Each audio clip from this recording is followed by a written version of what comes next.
Oke, assalamualaikum warahmatullahi wabarakatuh. Selamat malam semua. Hari ini kita kedatangan tamu yang cukup menarik ya, Cryptosias Family. Kita kedatangan tamu pasangan suami istri yang sebetulnya ini keduanya itu aware banget tentang makroekonomi. Kalau kita lihat ya chat-chat mereka itu keduanya itu saling saut-sautan tuh makroekonomi tentang CPI atau ada event apa. Nah, nanti di sini kita mungkin akan membahas sedikit ya tentang makroekonomi. Mungkin dari Bang Mars atau Bang Silva dulu mau perkenalan dulu, silakan Bang Mars, Bang Alif Mars ya. Kita panggil Mars aja deh biar enak. Oke, silakan Bang Alif. Alif Mars. Malam semuanya, malam komunitas Cryptosias. Kami belajar makroekonomi ini sebenarnya untuk saham sama forex ya. Kalau untuk kripto ini sebenarnya baru-baru. Oh iya. Aku Sylvia Riani dan ini suami saya Alif. Kami berawal dari forex dari tahun 2012. Ya, udah banyak jatuh bangun juga sih, udah ngabisin duit berapa banyak juga lupa deh. Sampai minjem duitnya Sylvia waktu masih pacaran juga ada tuh. Tapi ya untungnya udah ya jatuh bangun udah ngelewatin lah Bang ya. Bareng-bareng. Oke, kalau boleh tahu sedikit Bang Alif sama Kak Sylvia nih, kalau background sendiri kesibukan apa nih? Background kesibukan sekarang. Yes, betul. Kalau sekarang admin aja di Universitas UNJ. Kalau aku ibu rumah tangga, aku sih fokus mantauin Telegram kripto ya, karena kan harus tahu juga perkembangan kripto itu kayak gimana. Itu apalagi project-projectnya kan sampai sejauh mana. Sama kalau aku itu fokus ke saham, jadi kripto dan saham. Itu Bang Mandi. Oke. Ini udah datang Koyunet juga nih. Halo Koyunet. Oke. Oke, mungkin bisa kita mulai ya. Mungkin kita di sini kan membahas tentang makroekonomi ya. Mungkin bisa dijelaskan sedikit Bang Alif, mau langsung presentasi sekalian? Silakan. Waktunya saya berikan. Ya. Oke. Selamat malam komunitas Cryptosias. Perkenalkan saya Alif Marsya. Di sini saya mau reminder dulu. Sebenarnya saya ini bukan akademisi atau praktisi, jadi hanya pelaku yang mengalami mulai dari keadaan makroekonomi, trading forex juga, terus habis itu saham, kripto juga baru-baru ini. Jadi untuk penjelasan teknisnya ya kita memang mengambil dari beberapa sumber gitu. Oke, lanjut aja. Thank you Bang Fadli atas waktunya. Jadi bismillahirrahmanirrahim. Pertama yang mau kita bahas itu adalah makroekonomi gitu. Nah, ini saya ingin mengambil tema tentang keterkaitan antara CPI, inflasi, dan suku bunga di dalam makroekonomi tersebut. Tapi sebelum lanjut, apa sih gitu makroekonomi itu? Jadi kita pertama mulai itu dengan ekonominya sendiri.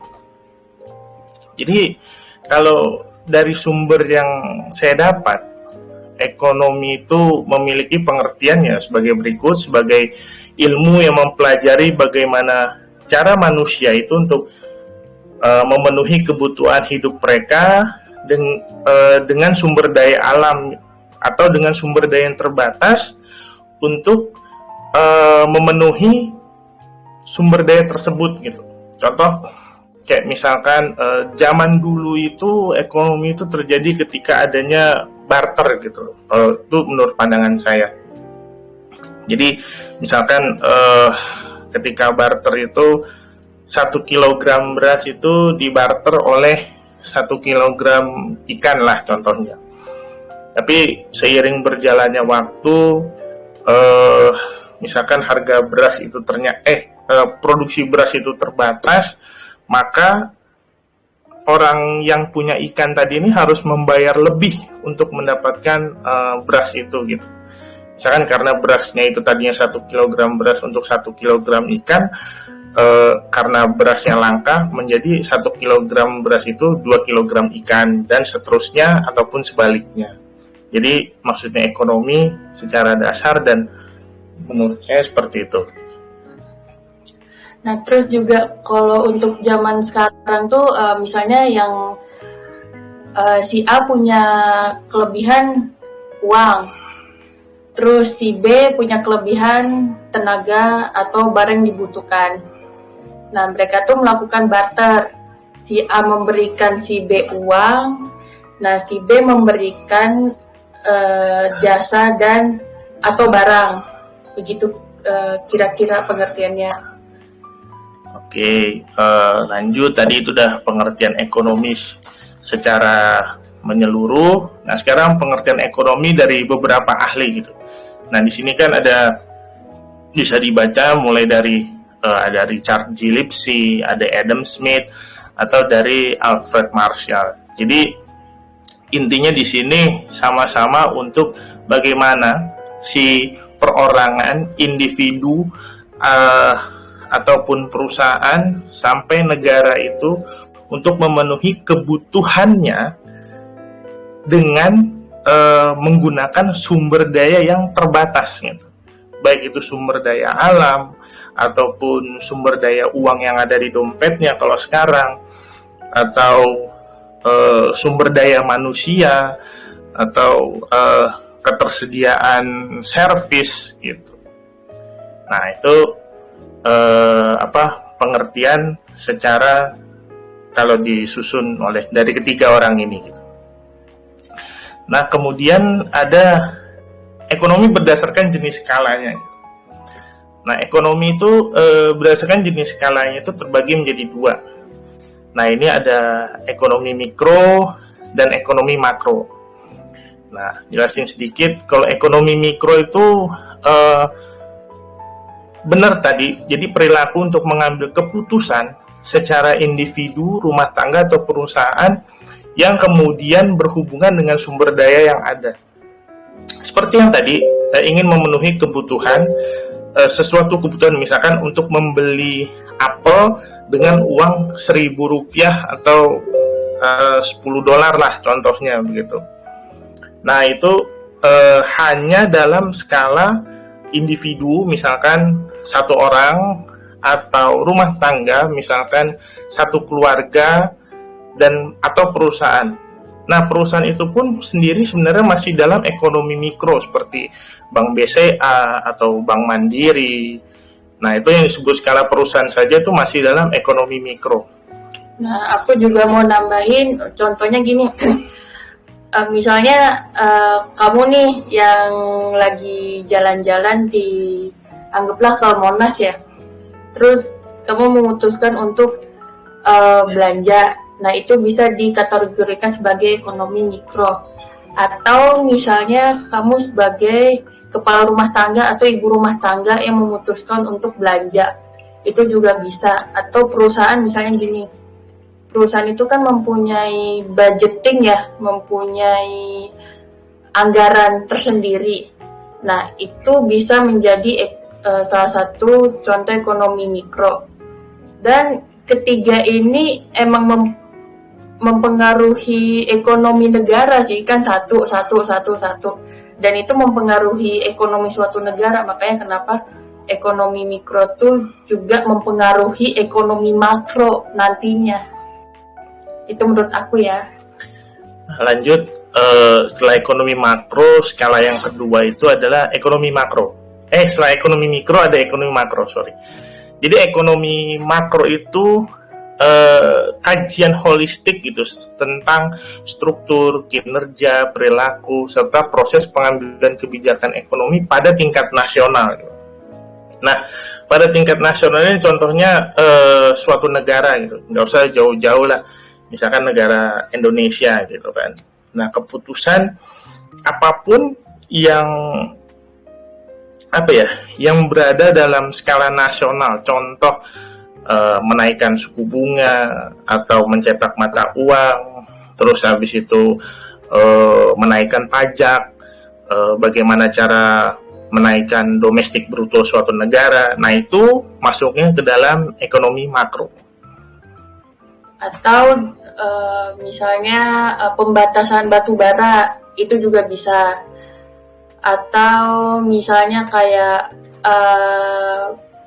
bantuan dana sosial itu juga bisa. Nah, jadi nah ini jadi bentuk dari ekonomi makro dan mikro.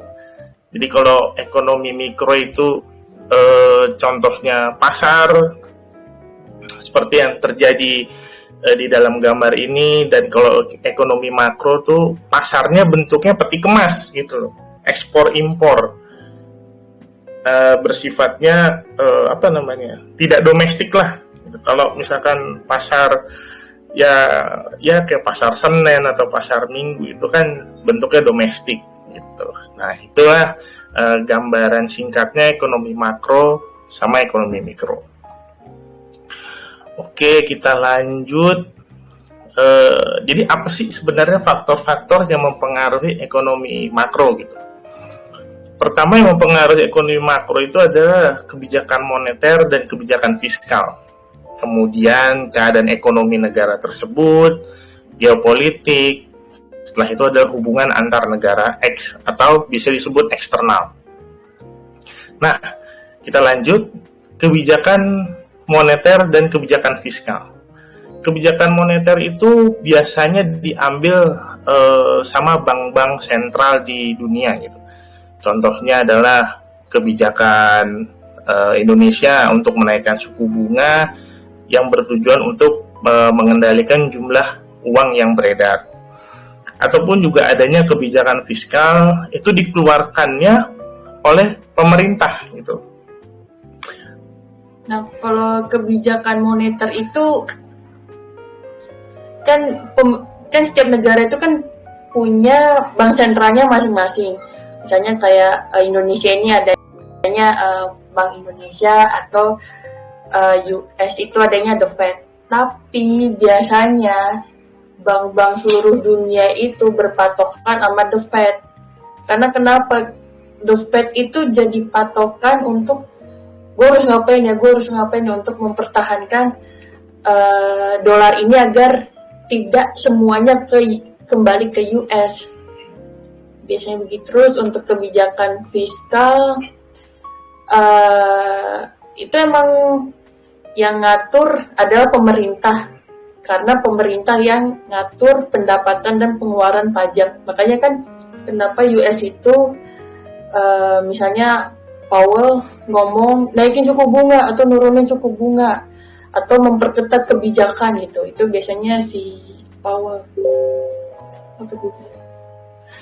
Nah, jadi kalau intinya kebijakan moneter itu independen bank sentral, dan kalau kebijakan fiskal itu pemerintah itu sendiri atau presiden suatu negara yang menentukan kebijakan fiskal. Oke, lanjut, ada keadaan ekonomi di negara tersebut. Loh, ini kan keadaan ekonomi gitu. Nah, jadi gini, kalau keadaan ekonomi itu sebenarnya gampangnya seperti ini. Kalau keadaan ekonominya bagus, artinya mata uangnya menguat. Nah, kalau misalkan keadaan ekonominya memburuk, berarti mata uangnya melemah. Nah, itu tuh mata uang melemah atau menguat itu biasanya disebabkan dari hal di atas gitu. Jadi bisa dilihat dari berbagai macam aspek seperti interest rate atau kebijakan fiskal. Nah, nanti dari situ akan salah satunya ya, akan bisa menentukan bahwa negara tersebut sedang bagus nilai mata uangnya atau sedang jelek mata uang. Nah, contohnya kayak misalkan gini, kemarin itu kan US itu kan menaikkan suku bunga. Yaitu menaikkan suku bunga artinya supaya orang-orang masukin duit ke dalam banknya dong.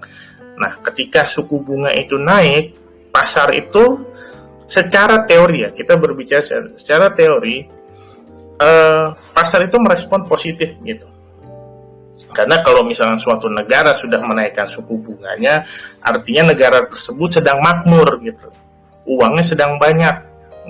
Nah, makanya diperlukan kenaikan suku bunga untuk mengendalikan jumlah uang yang beredar. Nah, market meresponnya itu positif. Dan kita boleh membuy atau membeli mata uang negara yang US tersebut yang sedang menaikkan suku bunga. Itu salah satu contohnya. Nah, kalau misalkan kayak COVID kemarin, ketika terjadi awal-awal COVID ya kan ya, itu kan terjadinya di China gitu kan. Nah, ketika terjadi COVID itu kan bencana jatuhnya. Nah, itu membuat mata uang yuan itu drop. Nah, ketika membuat mata uang yuan itu drop, artinya pasar meresponnya negatif. Karena negara tersebut sedang melemah. Jadi, ngapain gue harus pegang yuan gitu loh. Jadi, market ya mengesel yuan gitu. Mengesel atau menjual mata uang yuan. Nah, itu untuk keadaan ekonomi. Lanjut kita ke geopolitik. Nah, geopolitik ini agak-agak gimana ya? Kadang-kadang kita emang harus berasumsi, berpikir keras gitu. Kadang-kadang kita harus punya teori-teori teori-teori konspirasi.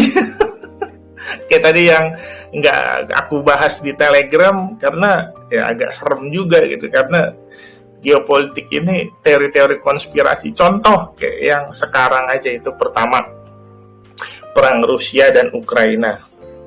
Nah, itu kan terjadi geopolitik. Atau juga US dengan China. Terus nanti pemilu pada tahun 2024. Oh, ini saya kasih bocoran. Pemilu tahun 2024 itu ada 2 negara. Keren. Pertama US, kedua Indonesia. Nah, itu untuk apa yang harus diambil, action apa yang harus diambil, dan action apa yang tidak harus diambil, nanti ada sendiri bagiannya. Nah, itu tadi tentang geopolitik. Kemudian ekspor impor. Nah, ekspor impor ini seperti tadi ya, yang ada gambar peti kemasnya itu. Jadi ekspor impor ini hubungan dagang antara 2 negara gitu. Contohnya kayak misalkan Indonesia mengekspor ini jadi spill sedikit nih. Indonesia ekspor batu bara gitu, misalkan ke Eropa atau ke China, seperti yang kemarin kan China atau Eropa gitu, lupa, dia butuh batu bara, itu sahamnya PTBA itu ya terbang lah, naik gitu. Dan yang pegang tuh Saratoga deh kayaknya. Aduh, jadi spill di sini. Oke. Itu salah satunya. Dan sekarang kan yang terbaru itu nikel ya.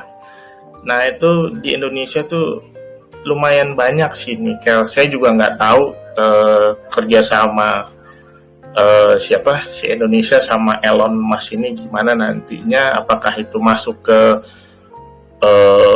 suatu ekonomi makro? Mungkin bisa masuk ke ekonomi makro ya, karena dia itu kena pajak. Nah, kalau pajak lagi, berarti benar masuk ke kebijakan fiskal lagi. Nah, itu ekspor impor, atau contohnya juga kita ekspor minyak kelapa sawit ke Eropa gitu, Indonesia ekspor ke Eropa, itu salah satu contohnya. Nah, terus kemudian lanjut, ini ada CPI, ada inflasi, dan ada suku bunga. Ini kalau dilihat di gambaran panjang gitu ya. Jadi gini, saya pendekin aja. Jadi CPI itu adalah suatu alat yang mengukur indeks kenaikan harga barang konsumsi. Selain dari mobil sama apa satu lagi? Oh, sama jasa. Kalau nggak salah mobil sama jasa. Jadi mobile and service deh kalau nggak salah. Jadi contoh misalkan mengukur kenaikan harga telur, harga minyak, atau harga daging, itu dilihat dari CPI dulu. Nah, setelah CPI terukur, hasil datanya itu namanya inflasi. Nah, kalau misalkan kenaikannya setahun, misalkan harga telur gitu kan, di pasar minggu itu dari sekilonya kemarin sempat berapa ya, 20.000, terus habis itu naik Rp1.000 dalam waktu 6 bulan. Itu kita lihat apakah termasuk suatu inflasi, apakah terjadi di situ saja ataukah terjadi di berbagai tempat. Jadi naik gitu tahapnya. Pertama misalkan di pasar minggu naik ya kan, nah di warung-warung sebelahnya tuh naik apa enggak. Nah terus naik lagi nih, kita ngukur ke tingkat DKI naik nggak? Nah, ketika DKI naik, kita hitung Pulau Jawa itu naik nggak gitu. Nah, setelah kita hitung, ternyata ada inflasi, ada kenaikan. Misalkan dari Jakarta ke Pulau Jawa, nah itu baru dinamakan masuk ke daerah inflasi. Nah, itu diukur oleh CPI, hasil CPI itu inflasi. Nah, selain itu juga inflasi disebabkan karena kelangkaan. Jadi misalkan lagi kan mau puasa nih, contoh kasus yang nyata aja. Ini dikit lagi mau puasa. Biasanya yang itu kayak gitu. Nah, misalkan nggak usah jauh-jauh, harga gula di Indomaret tuh kalau nggak salah 15.500. Itu yang kalau nggak Gulaku sama GMP. Nah itu kalau misalkan dari nggak usah beli deh, kita beli di Indomaret. Satu Indomaret di Jakarta, misalkan satu Indomaret itu dikasih stok setiap apa ya? Setiap bulan 5 dus. Satu dus itu isi 24 kilo. Nah, misalkan dalam satu bulan ada nih The Well gitu kan. Kita sebut aja The Well, nggak tahu siapa. The Well itu dalam sebulan, setiap bulan lah, satu Indomaret dia ambil 3 dus atau 3 karton bahasa orang jualan. Setiap bulan dia ambil 3 karton. Ya, itu bisa terjadi inflasi. Nah, suku bunga. Gini.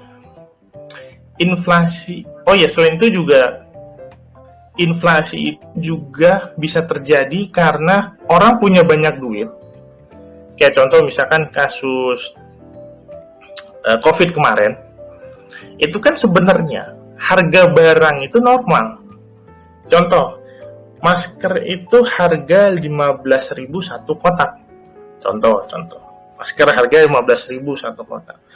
Tapi karena ada yang namanya pandemi, nah terus habis itu orang beramai-ramai beli masker. Nah ini terjadi kelangkaan barang gitu. Karena bencana COVID.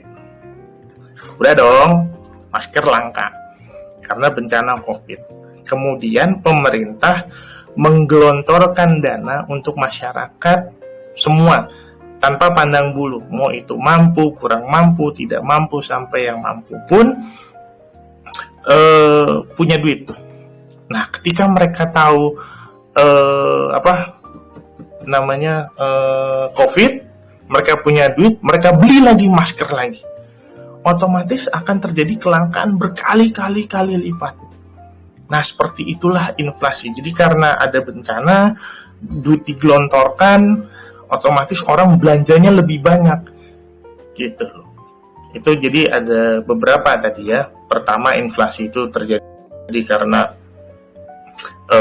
ada harga barang yang naik, terus karena keadaan contohnya kayak kasus COVID ataupun mau lebaran, atau ketiga karena orang punya banyak duit, nah dia langsung beli barang itu, maka bisa terjadi kelangkaan. Nah, kita masuk ke suku bunga. Kenapa terhabis inflasi itu urutannya suku bunga gitu? Suku bunga itu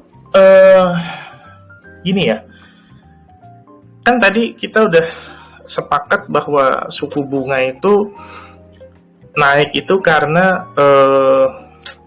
ekonomi negara itu membaik, atau masyarakatnya itu punya uang yang berlimpah ruah gitu. Makanya kenapa suku bunga dinaikkan. Tetapi ada kegunaan lain dari suku bunga, yaitu untuk menurunkan angka inflasi. Kenapa suku bunga dibilang untuk menurunkan angka inflasi? Pertama, karena jumlah uang yang beredar di masyarakat, kita nggak usah ambil contoh jauh-jauh, ambil setelah COVID aja.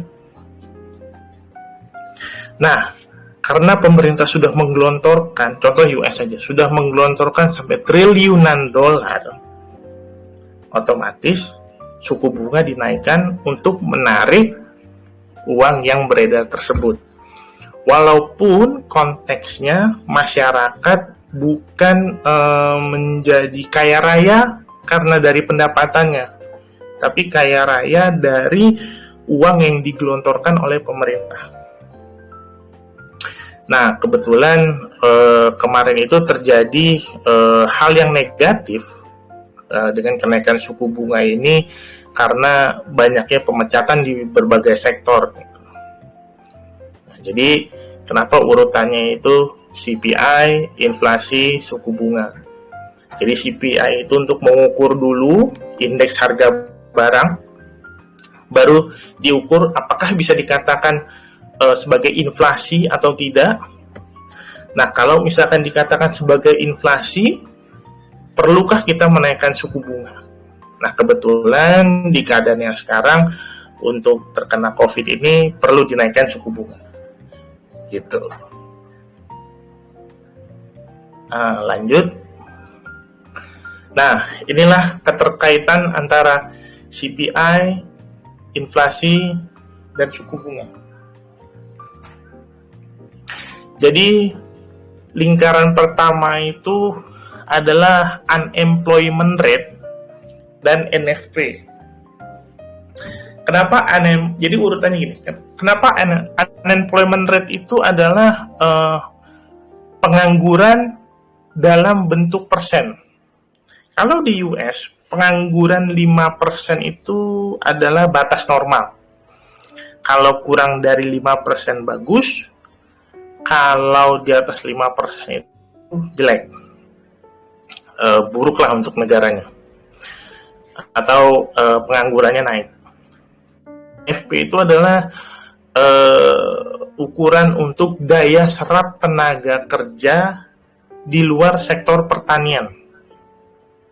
Jadi kayak misalkan mobil lagi buka lowongan, berapa tenaga kerja yang terserap, atau misalkan apa ya di US ya, Walmart atau Amazon sedang merekrut tenaga kerja.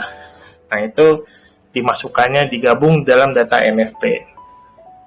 Nah, setelah unemployment rate atau NFP itu ada yang namanya nah, sales itu begini. Kalau orang mendapatkan kerja dari NFP, dari non-farm payroll itu, apakah bisa membuat pembelian retail itu naik gitu? Gini. Misalkan diterima kerja di Exxon Mobil gitu ya. Nah, yang tadinya tidak bisa beli bahan baku seperti telur, minyak, daging, akhirnya bisa beli. Itu baru 1 orang. Gimana kalau misalkan 100 orang, 1000 orang, atau 10.000 orang? Nah, di US itu anggapannya 200.000 lowongan pekerjaan yang terisi. Nah, kalau dari jumlah itu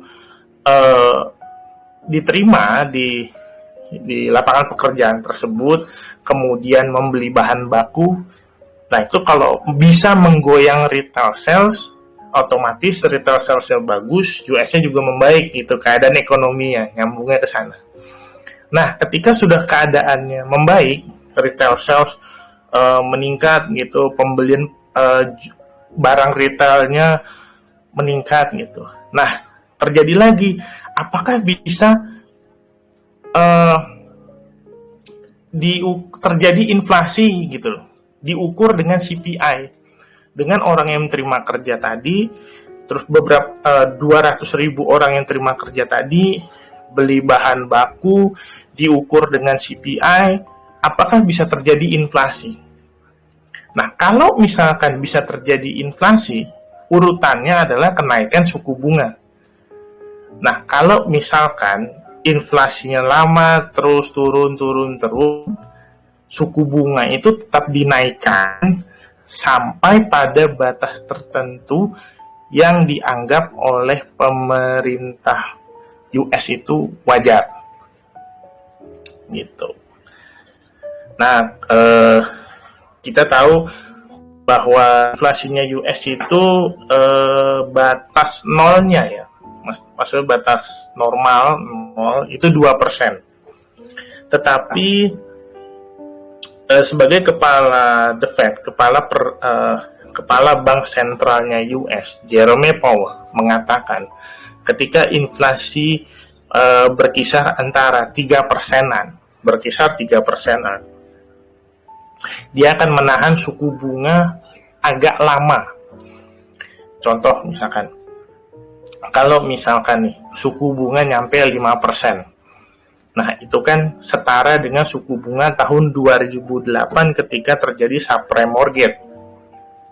Nah, dia mengatakan akan menahan suku bunga tersebut untuk jangka waktu yang akan ditentukan. Artinya belum tahu nih sampai suku bunganya diturunin. Nah, dia pasti akan nahan dulu suku bunga sampai inflasinya itu stabil di 2%. Nah, dia nggak akan ngelihat dalam kurun waktu 3 bulan, 6 bulan, atau 9 bulan, ya mungkin 1 tahun, 2 tahun lah gitu. Biar kelihatan gitu kan, grafiknya enak tuh, melandai. Nah, itu tadi keterkaitan antara CPI, inflasi, dan suku bunga. Nah, yang terakhir adalah apa sih alasan kenapa ekonomi makro itu menjadi penting ya? Alasan kenapa ekonomi makro itu menjadi penting itu adalah jadi kita mengetahui jumlah pasokan uang yang besar itu kemana larinya. Contoh ya, sekarang itu kenaikan suku bunga deh.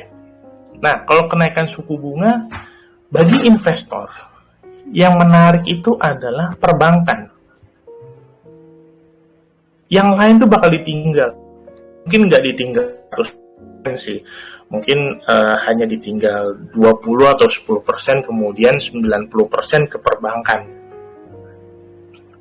Atau 80% lah ke perbankan. Tapi intinya, dari yang saya sama Sylvie belajar, satu sama adiknya Sylvie juga belajar, itu ekonomi makro itu seperti gini, mengukur ketertarikan individu, perorangan, atau perusahaan lebih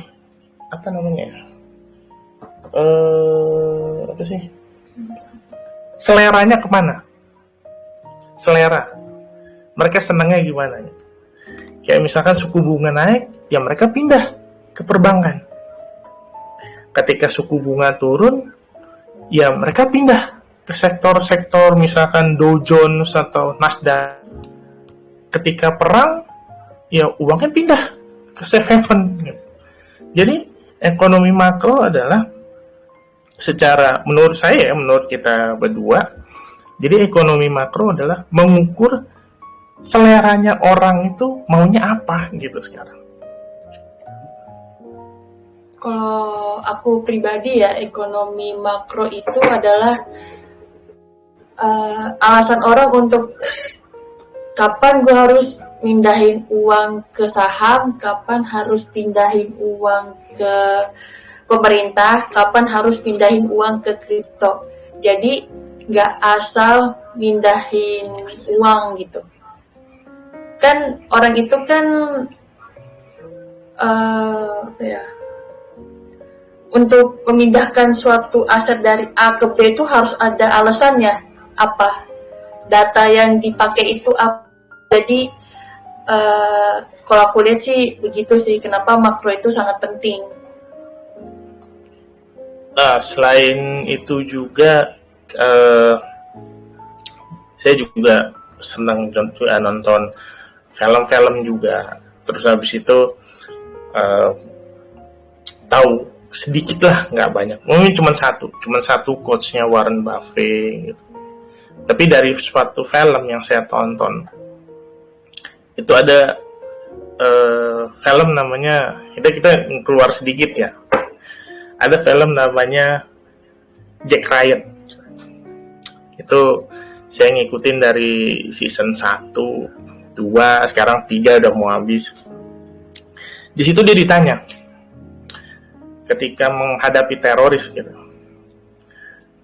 kok lu bisa tahu si ini yang mau nyerang?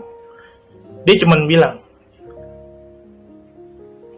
I just follow the money. Jadi menurut saya itu bisa filosofi yang bisa digunakan di ekonomi makro juga. Ya ikutin aja uangnya kemana, atau orangnya kemana. Di perang, ya pegangnya emas atau safe haven, atau bisa kripto juga kalau sekarang karena ada saingannya. Terus ketika suku bunga naik, ya udah ke perbankan atau ke perbankan udah jelek, ya pindahnya ke sektor Dow Jones atau Nasdaq, ya begitu seterusnya. Jadi kita lihat selera atau appetite orang, ya follow the money. Nah, jadi itulah kenapa alasan ekonomi makro itu menjadi penting. Dan berikut adalah sumber yang kita ambil juga, itu sekalian kita rangkum ya dengan pengetahuan yang kita dapat setelah belajar juga, berguru, saya, Silvi, dan adiknya sendiri. Jadi oke. Sekian dari kita berdua. Mohon maaf jika ada kurang, ada salah gitu, dan terima kasih sudah mendengarkan. Thank you semuanya. Oke, menarik banget nih Bang Alif, luar biasa. Saya garis bawahi ya terkait selera orang itu masuknya mau kemana gitu. Mungkin yang dimaksud Bang Alif gini ya Bang Alif. Misalkan istilahnya suku bunganya naik, orang lebih milih ke deposito obligasi yang istilahnya resikonya itu lebih kecil dan gain miningnya lebih dapat banyak itu. Jadi uang masuk banyak ke sana gitu ya istilahnya Bang Alif ya. Iya, itu betul. Oh ya, luar biasa banget. Mungkin teman-teman di sini ada yang mau bertanya, bisa dipertanyakan, barangkali bisa sharing-sharing lah di sini. Om Zibot, barangkali. Kebetulan udah ngerti nih. Oke, sama sekali ya. Musibah ini. Oke, thank you Bang Van. Oke. Teman-teman barangkali ada yang mau menambah sharing atau bertanya, silakan ya. Langsung speak up aja. Maaf nih hari ini agak pilek jadi suaranya mungkin agak bideng ya.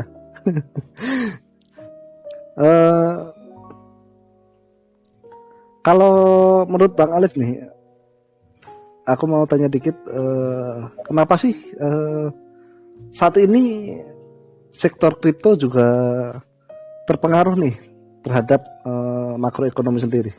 Kalau menurut Bang Alif gimana? Oke. Jadi ini jawaban menurut saya. Thank you. Boleh diikuti, boleh enggak. Kita di sini nggak ada unsur pemaksaan. Jadi ini literally dari menurut saya. Jadi menurut saya gini.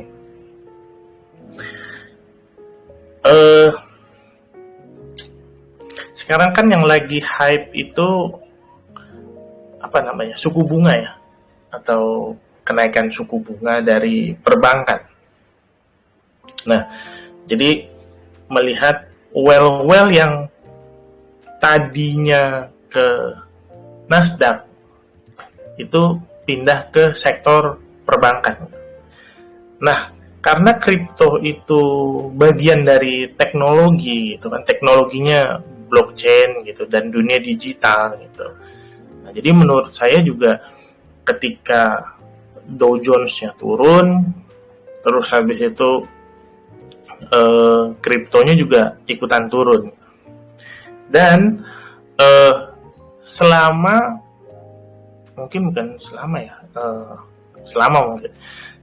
BTC itu pasangannya US dollar gitu, sama pasang ada US dollar, mata uang negara hebat gitu, negara hebat tanda kutip, negara hebat US dollar. Nah, apapun ketika US itu menguat, teorinya ya, ketika US-nya menguat, yang berhubungan dengan US dollar juga melemah. Atau yang berhubungan ketika US-nya melemah, yang belakangnya atau depannya ada US dollar-nya, kayak misalkan USD yen kan, yang di depan USD, nah yennya melemah. Atau Euro USD yang belakangnya ada US dollar, atau enggak BTC USD, atau Ethereum, Doge masih ada USD-nya ya, ketikanya USD-nya melemah dia ikut menguat, ketika USD-nya menguat mereka melemah. Itu yang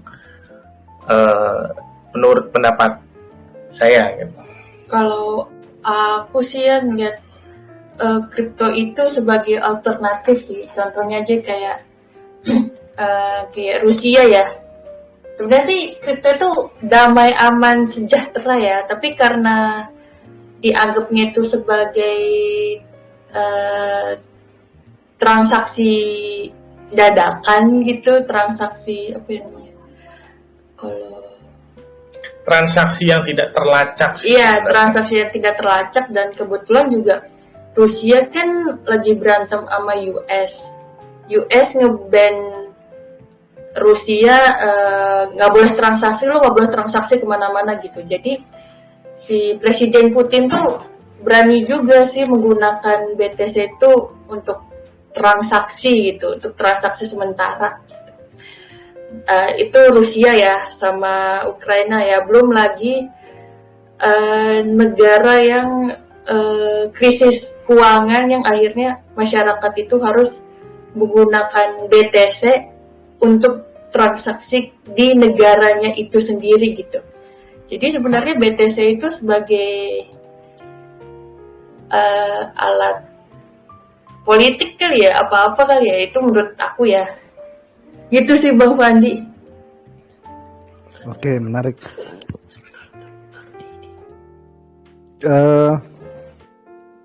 Emang bener ya, sekarang misalkan saham naik, kripto juga naik. Ketika saham turun, ikutan turun loh. Sekarang udah mirip-mirip lah, walaupun sebelumnya 2020 ke bawah tuh aku kira itu nggak terlalu ini ya, nggak terlalu signifikan pengaruhnya. Ternyata akhir-akhir ini tuh aku lihat juga lumayan berpengaruh gitu. Jadinya mungkin banyak uang-uang baru juga ya yang dari sektor konvensional masuk ke kripto, mungkin udah mulai banyak juga ya Bang Alif sama Kak Sylvia. Karena kita lihat BlackRock juga udah mulai masuk kan, dan investor-investor besar lainnya juga udah masuk. Mungkin itu juga tambahan kenapa bisa ngaruh ya. Ngomong ini lagi buka apa nih? Info apa nih? Sebelumnya teman-teman kalau ada mau tanya silakan langsung speak up aja atau chat di bawah bisa. Ya.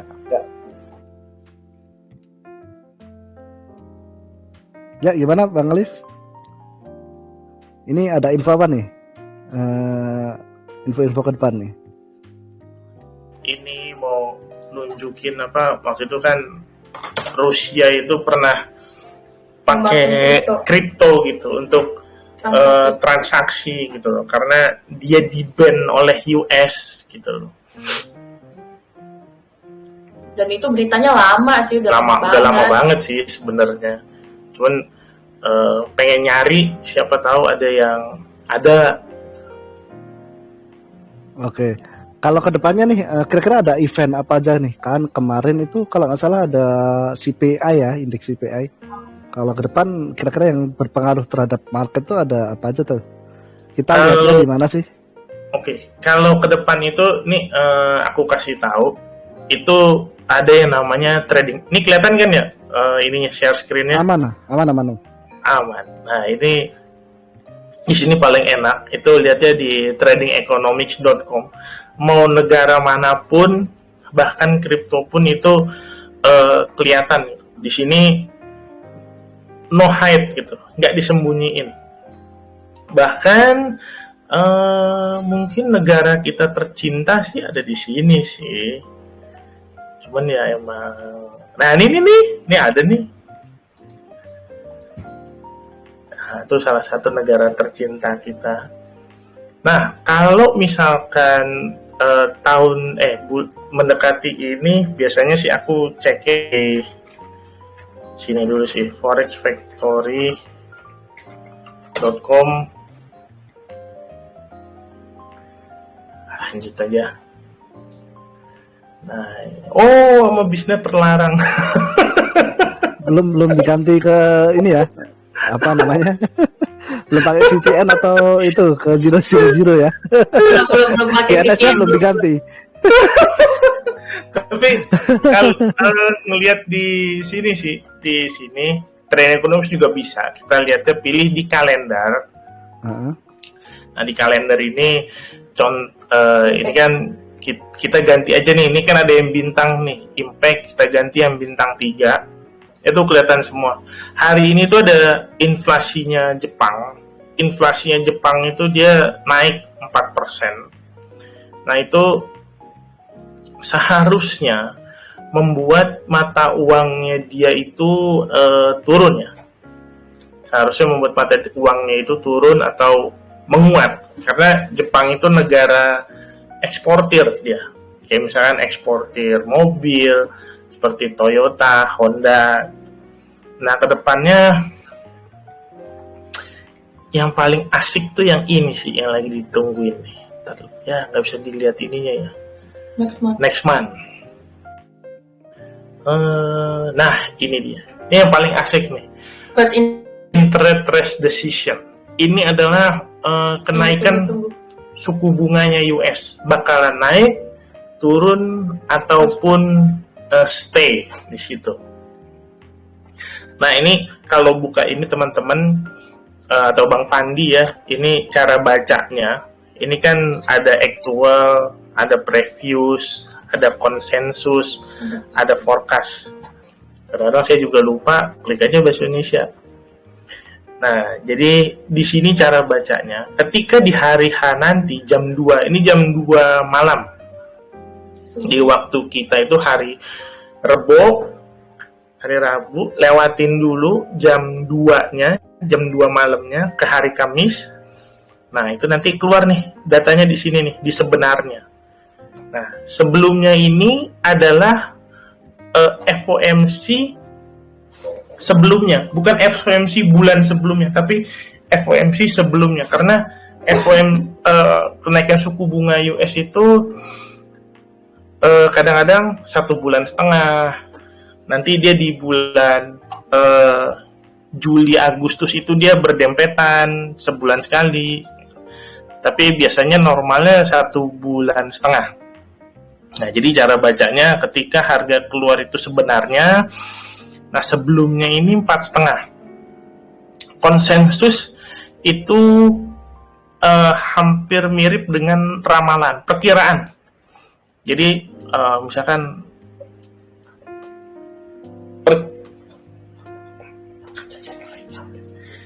perkiraan wah market itu maunya sekian, 4,75. Nah, kalau misalkan yang sebenarnya keluar sesuai dengan harapan market, nah itu kita lihat lagi ke chart gitu, harganya itu kemana, apakah US-nya itu menguat ataukah US-nya melemah. Kalau secara teori nih, kita bilang secara teori, kenaikan suku bunga US itu bagus secara teori. Tapi kalau misalkan kita lihat ke depannya, dia itu kan balik lagi naikin suku bunga itu untuk menurunkan nilai inflasi. Inflasi itu sendiri kalau misalkan naik itu bagus untuk negaranya, tapi nggak bagus juga karena barang-barang menjadi mahal, membuat retail sales itu menurun tingkat pembeliannya. Jadi fundamental market ekonomi itu fleksibel gitu loh Bang Fandi dan teman-teman. Nah, itu dia di bulan Februari tanggal 2 hari Kamis dini hari. Kan tujuan, sebenarnya ini efek domino juga ya, kan suku bunga naik, pro-nya itu inflasi meredah. Tapi kalau yang kontranya itu, ketika suku bunga naik, artinya kan company sekarang kan mayoritas pakai hutang piutang ya. Berarti nanti company itu membayar hutang ke bank itu jadi lebih berat. Makanya banyak company yang memutuskan untuk memutuskan untuk nge-cut karyawan, nge-PHK-in karyawan. Itu bagusnya sih inflasinya turun, tapi yang tidak bagusnya itu tingkat penganggurannya itu naik. Makanya kenapa setiap kenaikan suku bunga itu pasti diiringi dengan kenaikan unemployment rate sama tingkat pengangguran gitu. Coba Fandi. Oke, menarik. Ini berarti gambarannya gini ya, misalkan di luar ekspektasi forecast itu, misalkan harapannya 4,7%. Kalau di atas itu berarti tidak sesuai ekspektasi, biasanya tidak baik buat market gitu ya, istilahnya seperti itu ya. Bisa dikatakan seperti itu ya. Gini. Atau gimana? Kan kalau aktualnya itu lebih tinggi daripada forecast, itu malah bagus banget gitu. Market itu merespon sangat positif. Contoh, misalkan gini, kita lagi gimana ya? Agak gini. Ada batas inflasi yang istilahnya harus ada batasan inflasi berapa persen gitu ya? Kalau inflasi itu terakhir itu 9 deh, kalau nggak 10. Jadi dia itu memang harus diturunkan di situ. Nah, yang ada itu batasannya adalah suku bunga 5% ke atas. Karena kalau misalkan suku bunga 5% aja, minimal ya 5%, itu sama dengan suku bunga ketika tahun 2008 ketika krisis perumahan di US. Nah, jadi namanya subprime mortgage, dan Powell juga sebagai ketua bank sentral itu emang bilang bahwa gue tetap akan naikin suku bunga, tetap, tapi gue tidak melihat sebulan, 2 bulan, 3 bulan. Gue juga akan melihat laporan keuangan, laporan ketenaga kerjaan jangka panjang. Gitu. Dia tetap akan naikin suku bunga. Besarannya itu walaupun tulisan di Trading Economics itu naikin 25 BPS atau 50 BPS atau 75 BPS, yang pasti kita belum tahu pertama kapan, kedua apakah tidak dinaikin.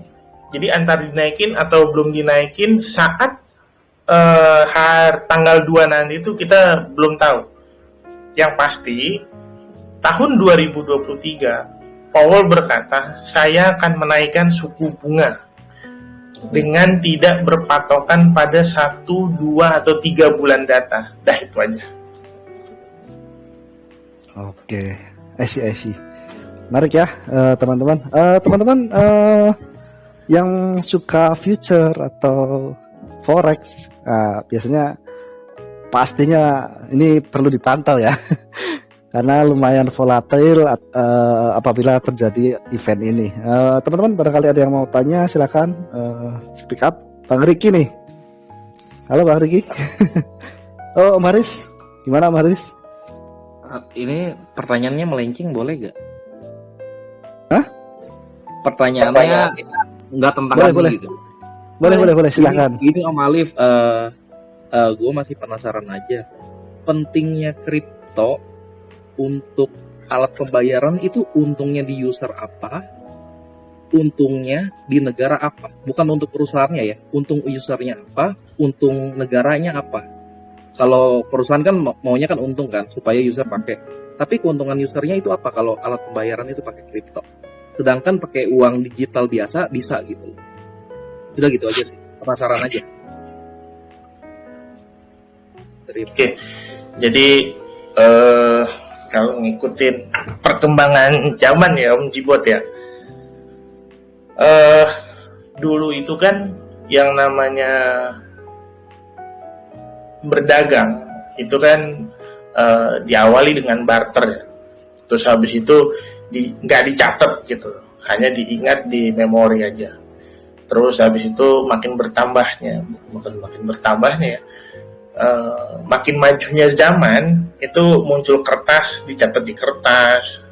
Terus habis itu memerlukan berlembar-lembar kertas, tinta, waktu, segala macam. Dan muncullah waktu itu, habis itu internet.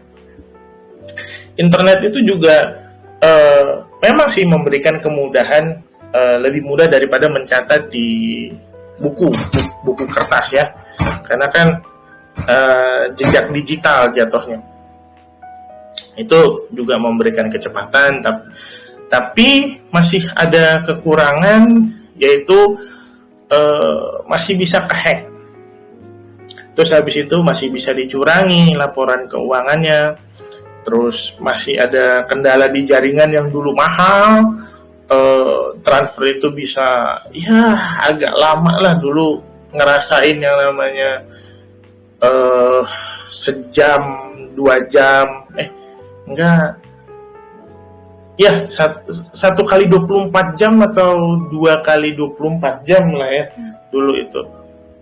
Nah terus naik berkembangnya lagi ke jaringan yang 2G, 3G, 4G, bahkan sekarang 4,5G. Nah itu kan memperlancar ya, apalagi buku besar juga tercatatnya di mana? Di dalam komputer. dan masih bisa dirubah-rubah pula. Excel-nya masih bisa diganti. Sekarang PDF aja udah bisa jadi Excel gitu. Nah, dengan adanya teknologi blockchain, kita kan ngomongin keuntungan si konsumen sama keuntungan si yang memakai, bukan perusahaan yang membuat teknologi ini. Jadi menurut saya, dengan adanya perkembangan zaman ini, yang pertama adalah kecepatan transaksi. Karena kan orang itu butuh dana itu segera gitu. Masa kita kalah sama pinjol yang cuman modal KTP, nomor telepon, nama foto aja bisa 10 detik nyampe gitu loh. Nah, kalau dengan kripto itu pertama, kecepatan dia untuk mengirimkan. Kedua, dia itu hanya perlu barcode. Dulu itu barcode diperkenalkan hanya untuk mencatat label harga. Kalau kita ke mall-mall itu kan ada code itu untuk harga. Tapi kalau sekarang itu untuk mentransfer dari wallet atau HP tertentu gitu. Sekarang digunakan untuk transfer dalam bentuknya barcode. Dan barcode itu pun kalau dijabarkan tuh yang angkanya banyak itu loh alamatnya. Jadi bukannya kayak Bank BCA yang ada 10 atau 8 digit atau 16 digit gitu. Ini mungkin lebih banyak yang huruf, angka, gede, kecil. Mungkin nanti bakal tambah lagi ada koma, ada tanda seru, ada gitu. Nah, itu kecepatan transfer. Terus yang kedua tercatat di buku besar ya, blockchain ya. Saya nggak begitu mengerti, tapi ya itulah dia. Jadi udah bukan manusia lagi yang mencatat, tetapi sudah sistem, sudah jaringan yang mencatat gitu. Jadi kita nggak perlu nyatet di Excel ya, tapi kalau mau dicatat juga boleh gitu. Ingin menyibukkan diri nyatet di Excel, oh si ini dengan alamat sepanjang ini dari A sampai Z itu punyanya si ini gitu, dan itu kebaca. Ada BSC-nya ya kalau nggak salah ya, ada BSC-nya, jadi bisa dilihat itu transaksinya siapa. Dan terus biayanya lebih murah. Jadi harafiahnya kita itu sebagai manusia itu ingin transaksinya cepat, murah, dan aman. Nah, kadang-kadang yang amannya ini yang ya ada beberapa sih yang aman. Sampai saat ini ya, saya transaksi untuk kirim dari CoinPay ke Trust Wallet, kita sebut merek aja nih, dari CoinPay ke Trust Wallet atau sebaliknya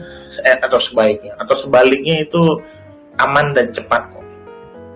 Jadi menurut saya teknologi blockchain ini sangat bagus, tercatat di ya seperti blockchain itu atau cloud hosting namanya, yang saya tahu ya, yang saya ngerti.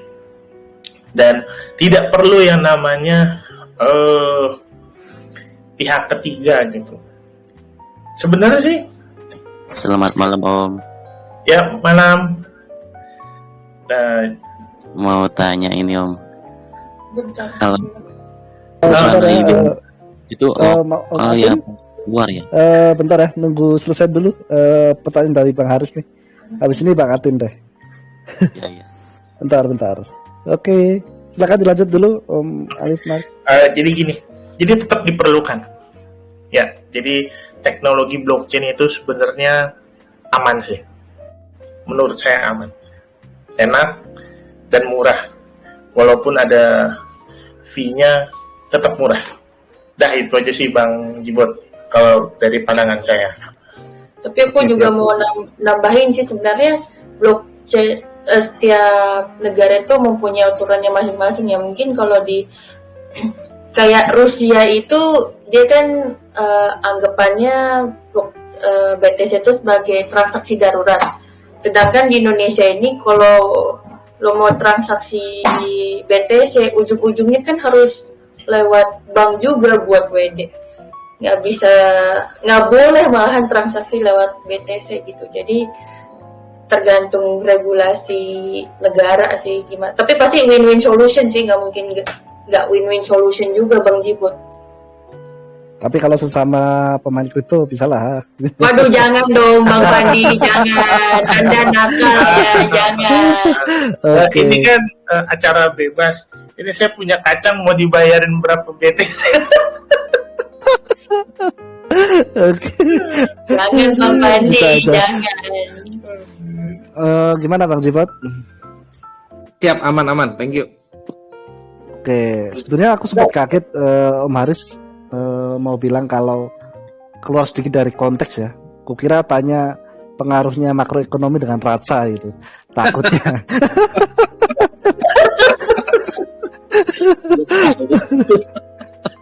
Saya pernah lihat gambar raca bagus kok Bang Jibon.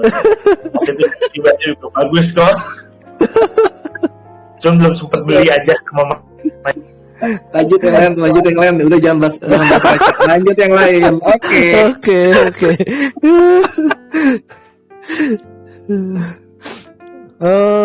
Barangkali teman-teman ada pertanyaan silahkan. Tadi mana nih Bang Atim nih?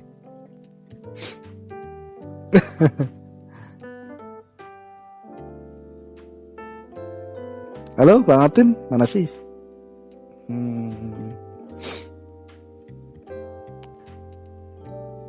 Oh, udah turun ya.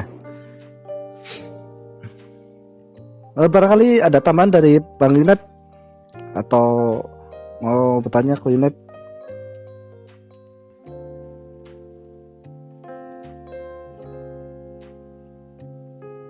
Oh, belum ada ya. Oke. Atau teman-teman yang lain, Bang Riki nih yang sering main future nih. Gimana Bang Riki? Cukup Bang, nggak ada yang mau ditanyain soalnya. Oke, suhu future soalnya ya.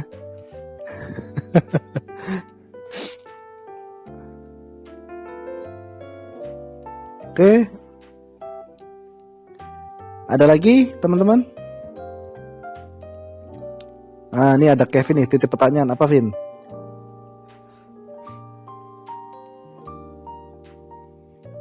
Ngomong aja, Vin, langsung, Vin.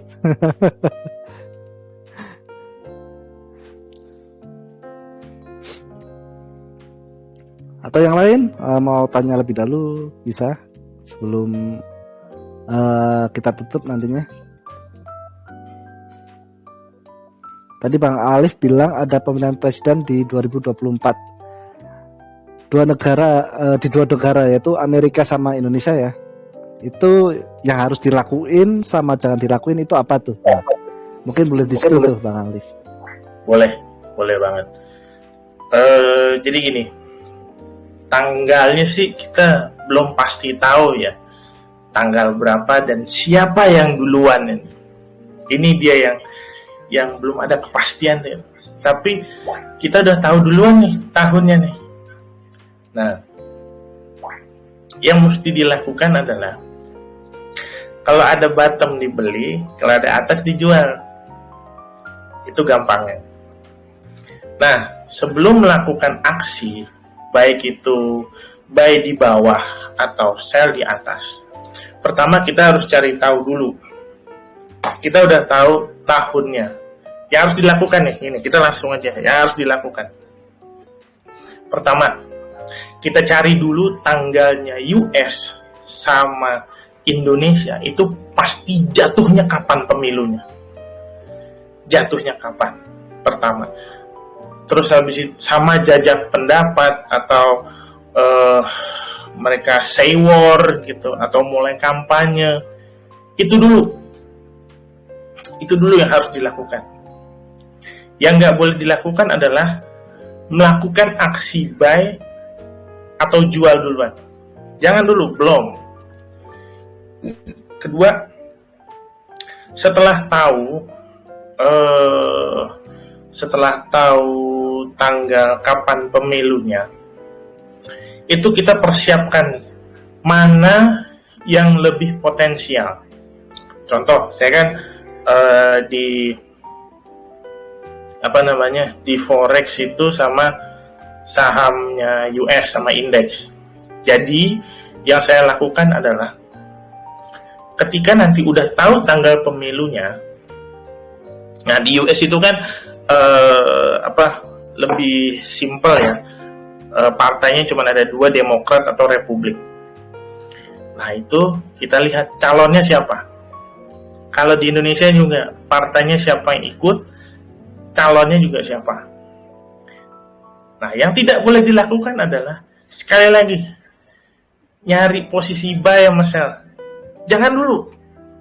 Kita lihat dulu calonnya itu siapa. Kalau misalkan partainya Republik itu masuknya Donald Trump. Nah, Donald Trump itu suka ngapain? Nah, terus habis itu Demokrat, misalkan nggak tahu, misalkan Barack Obama naik lagi, gitu. Nah, itu tuh orang itu tuh apa sifat karakter dan kelakuannya. Nah, untuk Indonesia, misalkan saya nggak berani sih kalau Indonesia nggak spill gini aja. Takut. Hati-hati Bang, hati-hati. Disclaimer dulu dong. Udah skip. Gak, gini aja. Kalau Indonesia tuh gini, lihat partainya, siapa aja yang ikut, siapa yang membuat koalisi, dan siapa saja yang diusungkan untuk jadi untuk jadi presiden. Contoh lah ya, ambil yang nggak serem deh. Yang nggak serem tuh misalkan Anies masuk ke Nasdem, nah itu kan nggak serem tuh. Nah kita lihat akan seperti apa. Kayak contoh waktu itu kan siapa namanya? Itu namanya punyanya Sarah tuh sama Sandiaga Uno sama Prabowo. Nah itu kita udah tahu tuh, oh kan orangnya begini, dia punya sahamnya ini, Prabowo begini. Nah itu udah mulai analisa tuh dari situ, sama kebijakannya apa aja. Nah itu kita udah mulai analisa tuh. Nah setelah kita udah mulai analisa, US sudah tahu Donald Trump sama misalnya kita ambil langsung real ya, Donald Trump sama Barack Obama. Orangnya begini loh, Donald Trump begini, sukanya A, Barack Obama sukanya B. Oke, setelah itu fundamental. Itu fundamental utama. Nah, setelah itu kita lihat ke grafik. Mana grafik-grafik yang kira-kiranya kalau misalkan euro USD-nya di belakang kayak euro USD, kalau misalkan harganya kan stuck tuh. Kalau misalkan Donald Trump menang, ketika euro itu di atas, kita sell. Kalau euronya di bawah, kita buy. Atau misalkan ketika Barack Obama menang, dibalik, euronya di sell. Barack Obama kalah, euronya di buy. Gitu. Jadi kita harus tahu sampai sedalam itu dulu. Nah, terus habis itu apakah bisa pengaruh ke BTC? Kalau menurut saya itu tergantung dari Dow Jones-nya mungkin ya. Bukan Dow Jones, Nasdaq. Karena kan Nasdaq itu isinya saham-saham teknologi kayak misalkan Apple, Amazon, terus Alibaba ya. Pokoknya yang teknologi IBM atau Google itu kan masuknya ke Nasdaq. Jadi seperti itu. Yang harus dilakukan adalah cari dulu kepastian dari 2024 itu, pemilu. Apakah betul, apakah mundur, apakah maju pertama. Kedua, tentukan tanggalnya. Ketika udah ada tanggal pemilu, kita lihat calonnya siapa. Ketika udah ada calonnya, breakdown itu calonnya. Mungkin ini sesuatu hal yang lama ya, tapi asik gitu mengerjakannya gitu. Kita jatuhnya bisa berasumsi, bisa apa ya? Kadang-kadang kita bisa menemukan hal-hal menarik gitu. Oh, ada teori konspirasi seperti di kripto gudang sebelah gitu. Sama kebijakannya apa gitu. Nah, nanti dari situ baru kita ke chart gitu. Kira-kira mana ya yang menarik, entah itu di forex-nya, entah itu di kriptonya, entah itu di sahamnya atau di indeksnya gitu. Dan yang tidak boleh dilakukan adalah masuk ke grafik duluan, itu belakangan. Action buy atau sell, jual tanah, mau jual apapun itu belakangan.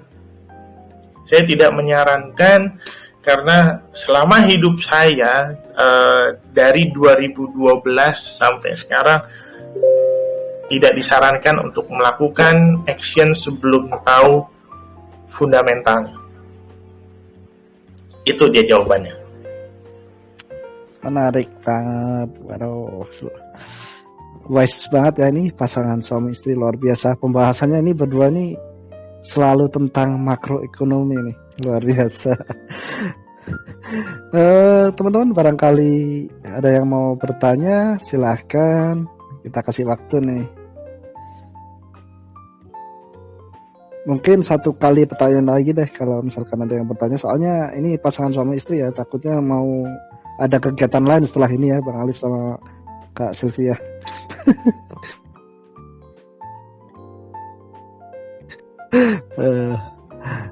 Kok Yunab, barangkali ada tambahan atau mau bertanya, silahkan.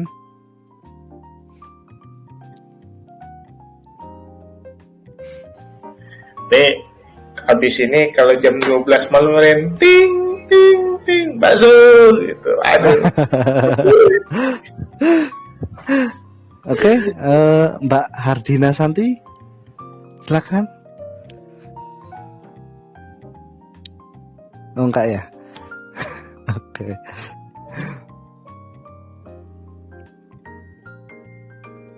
Ayo, ada lagi? Kalau nggak ada lagi mungkin kita cukupkan sekian ya. Mungkin Bang Alif sama Kak Sylvia ada closing statement atau kata-kata penutup nih, silahkan. Ini udah nggak ada lagi ya teman-teman. Thank you udah mau dengerin. Ini juga perdana kita ngomong di sini. Biasanya kita kalau ngobrol itu paling sama teman atau sama adik, teman kantor juga ada sih teman. Closing statementnya adalah investasi leher ke atas itu lebih penting dari investasi leher ke bawah. Itu kalau untuk bukan jadi cepat kaya ya. Kalau kaya itu kan punya banyak uang, belum tentu kita bahagia. Mungkin makmur, wealthy, itu bahasa yang lebih ininya, lebih enak, lebih pantas gitu. Jadi investasi leher ke atas lebih penting ketimbang investasi leher ke bawah. Kenapa saya bilang begitu? Karena jujur dari tahun 2012 itu nggak pernah yang namanya trading itu baca berita atau segala, jadi pure di situ. Lah saya belajar ikut baca berita, terus sama mentor juga ditekankan Giorgio ini begini, ibaratnya uang yang seharusnya saya dapat di tahun 2012 tahun itu dapatnya sekarang dan lebih cepat gitu. Walaupun memang mungkin tahunnya lama ya, 12 tahun ya, karena memang dari dulu itu tidak pernah ada yang namanya jujur mentor yang berkapasitas tinggi. mereka semua malah bayar atau bayar terlalu mahal, terus tidak ingin spill ilmu juga. Ya kebetulan saya juga jujur di sini saya juga berterima kasih juga sama istri gitu, udah di support juga untuk belajar ya. Jadi yaitu dari mana-mana yang saya dapat, investasi leher ke atas lebih penting dari investasi leher ke bawah, karena pasti terbayar, pasti itu udah rumus pasti. Sama aku juga mau bilang kalau rezeki itu cuman di satu tempat, atau kan ada orang yang maniak banget di kripto, atau maniak banget di saham, atau maniak banget di forex gitu. Selama ada patokannya apa, ya udah ikutin aja dulu. Kan kita kan pengen jadi wealthy ya, kalau bisa ya. Kalau rich belum tentu wealthy, tapi wealthy udah pasti rich. Itu sih yang aku pengen ngomongin. Oke, menarik banget. Ada tambah lagi Bang Alif sama Kak Sylvia? Udah itu aja Udah Bang sih, Mani. paling itu aja. Oke, menarik. Dan kalau di komunitas nih kita asiknya kita bisa menambah koneksi ya, menambah teman, itu tambahan keluarga, itu luar biasa banget ya Bang Alif ya. Oke, mungkin cukup sekian acara kita Cryptosias dengan Bang Alif dan Kak Sylvia mengenai makroekonomi. Untuk teman-teman yang udah hadir, terima kasih banyak sudah hadir. Mungkin banyak kesalahan dari saya, itu hadirnya dari saya. Mungkin saya cukupkan sekian. Wassalamualaikum warahmatullahi wabarakatuh. Terima kasih. Waalaikumsalam warahmatullahi wabarakatuh. Thank you Bang Pandi. Thank you Bang Pandi. Thank you. Sama-sama Bang Alif, Kak Sylvia.